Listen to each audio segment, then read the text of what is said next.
আসসালামু আলাইকুম। সবাই কেমন আছেন? আলহামদুলিল্লাহ আমিও ভালো আছি। তো আজকে করব গুড়ের পায়েস। এই যে দেখতে পাচ্ছেন গুড় দিয়ে দুধ দিয়ে একদম ঘন করে ফেলেছি। চাল কিন্তু হয়ে গেছে। এখন শুধু মিক্স করার সময়। তো মিক্স করলেই কিন্তু আমার পায়েসটা রেডি হয়ে যাবে। তো এদিকে আমি আমার কিছু কাজ গুছিয়ে নিচ্ছি। আর এখন ব্রোকলি, ক্যাপসিকাম এগুলো বেশি করে এনেছি, কারণ এগুলো ফ্রোজেন করে রেখে দিব। তো এভাবে রাখলে অনেক দিন আমরা খেতে পারবো। আর সামনে তো দাম বেড়ে যাবে, অলরেডি দাম বেড়ে গেছে, আর সামনে পাওয়াও যাবে না। সেজন্য চিন্তা করলাম বেশি করে নিয়ে আসি। ফ্রিজে অলরেডি আগে রেখেছি, এখন আরও এনেছি। তো এগুলো কেটে নিয়েছি আর ধুয়ে নিয়েছি। ধুয়ে এই যে দেখতে পাচ্ছেন বক্সে করে রেখে দিলাম। ব্রোকলি আরও কিছুটা রয়ে গেছে, তো সেটা পলিথিনে রেখে দিচ্ছি।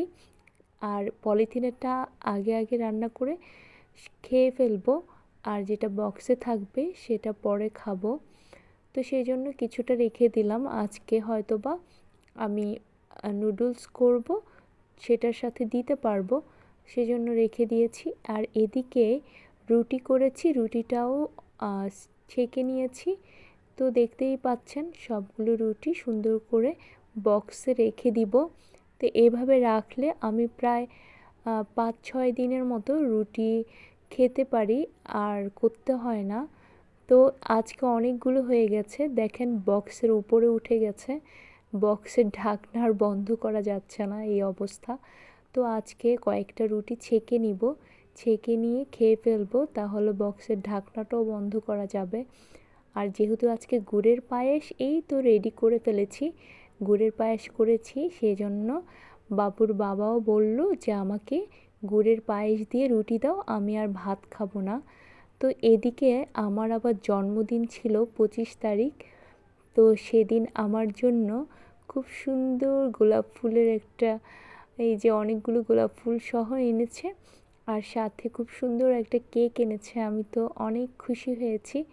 আর সে কিন্তু আমাকে বলেনি যে আমার জন্য আনবে, আমাকে সারপ্রাইজ দিয়েছে।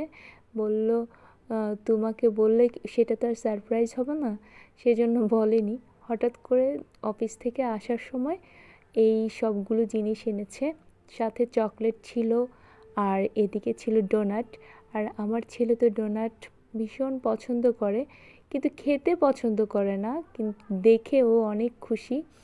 তো এটা কিন্তু আগের একটা ক্লিপ। আমার হাজব্যান্ড কুমিল্লা গিয়েছিল, তো সেখান থেকে এই মিষ্টিটা এনেছে। তো আমি এই ভিডিওটা করে রেখেছিলাম। তো এই মিষ্টিটা আসলে দেখতে ভালোই দেখা যায়, কিন্তু কেন জানি আমার খেতে তেমন একটা ভালো লাগে না। তো আপনাদের কার কেমন লাগে অবশ্যই জানাবেন। ধন্যবাদ।